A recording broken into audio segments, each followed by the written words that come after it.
Kirby Smart got a chance to talk about his longtime friend and coaching pal, Mike Bobo, a week ago. And I wanted to spend some time to discuss about the things that Kirby said about Mike. And again, now, Mike has joined the staff for a reported $100,000 a year, which is not nothing, um, to be a quality control person, a non-coach, for lack of a better term, who's an analyst.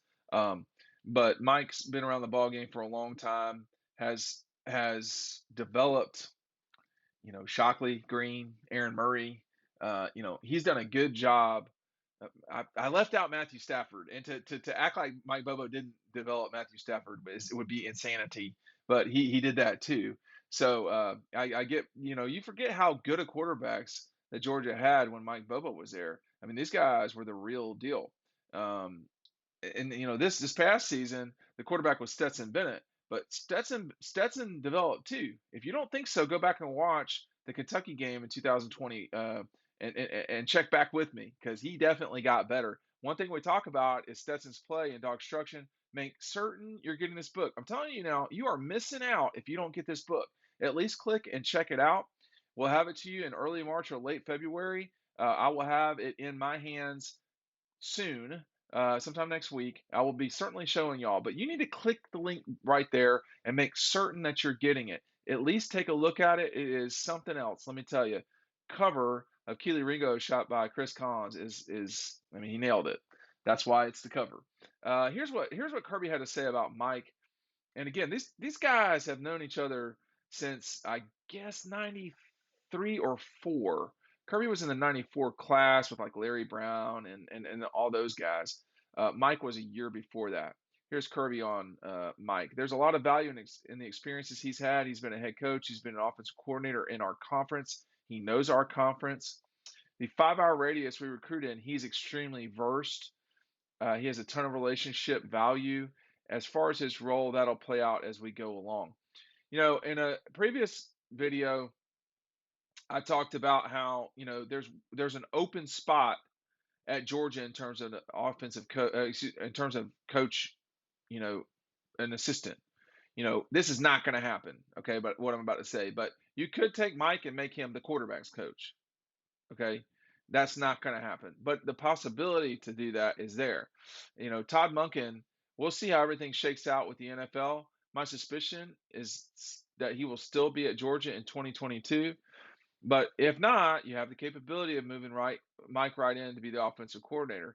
Mike's what he did in 2014 with that team as offensive coordinator shows what he has the power to do. And they really scored, and that was with a below average quarterback in Hudson Mason. I mean, your playmaker there was your running back, and they were scoring. They scored 45 on Clemson.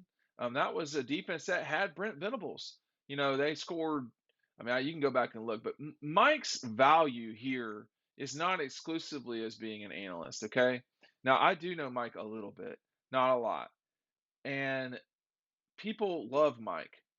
They in South Georgia, he's one of them. And that's why he was so dangerous at Auburn. And that's why, it didn't work at Auburn. Okay. Um, it's not working for Brian Harsin right now either. He's about to get his ass fired. Maybe he should have listened a little bit more over there rather than, dictating everything. And here's a quick story about that. The head coach at Georgia, Kirby Smart, um, the first year at Georgia in 16, he really did make an effort to gather as much information as possible about everything that was going on at Georgia. How he had an idea about how he wanted to do things. But I'm telling you right now, and I know this from talking with people who are still in power at Georgia today. Uh, he listened.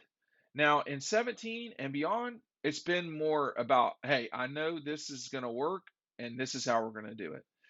I don't think Brian Harsin did the first year freshman Odyssey class, okay, at Auburn. And institutional knowledge is something you need at these SEC programs to be successful.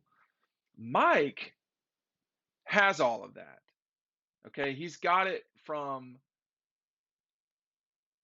1993 until today, with the exception of what's 15, 16, 17, and 18 at Colorado State, where he had institutional knowledge of being a head coach.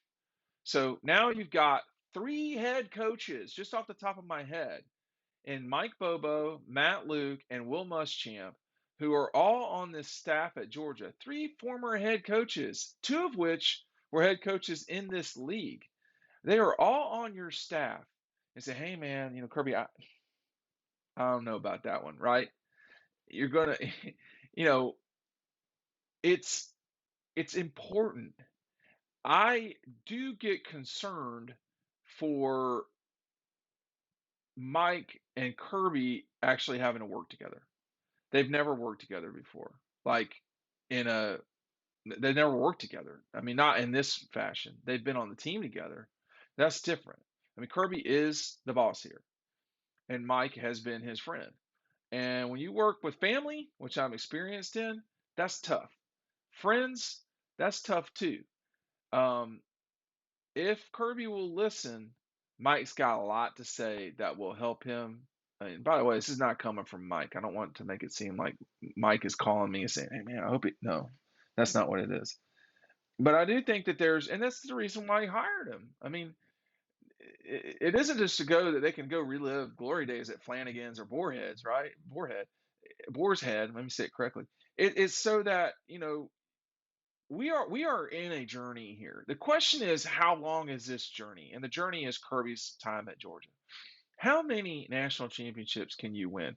Because honestly and unfortunately, from the outside, that's all it's going to be is how much do you win? When you um, invest in something the way that Georgia and its athletic department has invested in Kirby Smart, you need to see results. We saw results this past year, and those results they need to continue. It's not exclusively national championships. As a person who never won a national championship, I can tell you with authority that the collegiate athletic experience is not exclusively about winning national championships. If it is or was, David Green, DJ Shockley, Aaron, Matthew, I'm sorry, y'all. It sucks for you, right? Ron Haynes and Thomas Brown and, you know, Andrew Williams, no shot, whoever. That's not all it is. That is the goal. But in this moment here, can Mike help Kirby move forward with winning more? I think the answer to that is yes. And here's one reason why. You have two young quarterbacks on your roster right now. Well, really three with Carson Beck. You got Carson, Brock Vandegrift, and Raven County's Gunnar Stockton. And Mike knows Gunnar Stockton, and his dad certainly does from their ties up at Raven through the years. There have been people that are better than Mike, I guess, in developing young quarterbacks. But Matthew Stafford and Aaron Murray are pretty good examples of quarterback development. Those guys in an 8-year period really blossomed with, for Matthew going from 4 interceptions against Kentucky to a first round draft pick in a matter of about 2.5 years. Matthew was overweight when he got to Georgia. Matthew was reckless with the ball when he got to Georgia. That didn't totally, the weight went away. Matthew didn't just become perfect, but Mike guided him along the way. Okay, and it really made a difference. Again, the 2016 Georgia Tech story. Gets on the phone with Matthew. 7 minutes to go. They're losing. Just before they go to take the field, the offense, he gets on the phone with Matthew and he says, "Hey, man, you're just going to have to do it, okay? There's ain't nothing," and this is not verbatim, but there's nothing I can tell you that's going to get you down that field. You got to do it. Matthew did it. And his transition from his freshman year to sophomore year was significant. And that was not all Mike, but it was a lot Mike, for sure. I mean, I don't even know why I'm going to bring this up, but the incident at Talladega with Matthew and Joe Cox, when, Mike, that's the sort of stuff you got to work through, is that. It's Aaron and his stupidity. And Aaron, you know what I'm talking about, right? When you're in college, there's development that's got to occur. And Mike will help these younger guys. Carson, Gunner, Brock, not one of them have taken a meaningful snap at Georgia. Not one of them have started a college game. So Mike is an invaluable resource in the game of development of college quarterbacks. He just is. And he has really, again, they set a school record scoring, if I'm not mistaken, with Hudson Mason as their quarterback in 2014. If it wasn't a school record, it was damn near 40 points a game. And I'm telling you, excuse me, right now, that Aaron Murray was not the quarterback that season. And they were flying up and down the field. And it was, it was because of Mike. Now, I think for Mike, the benefit of all of this is, obviously his son is in the program now. Jackson Muschamp's in the program. So you got a lot of family ties. It ain't, Family Matters like up at Clemson with Dabo and that whole thing. But it's something similar to that. And only one of the kids at Georgia is on scholarship. It seems like everybody at Clemson's kids are up there. They're not all on scholarship, but they're all playing. It's nuts. But you got your son starting his freshman season at Georgia, a kid that could develop into a center and be a starting center at Georgia. We'll see. But it's those young quarterbacks, and it gives Mike the ability to come back home, for lack of a better term. Mike doesn't ever have to be a head coach again. Okay, he doesn't. And the coordinator thing, you got to deal with idiots, and he just did.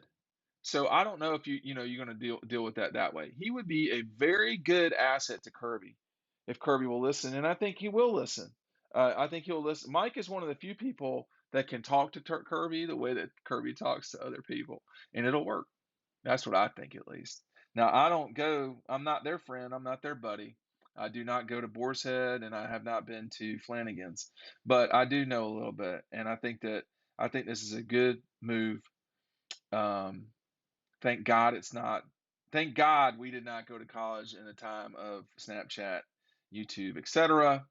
I don't know that any of us would have gotten around out alive, but anyway, thanks for watching. Make sure you're picking up DAWGSTRUCTION down below. We'll see you on the website.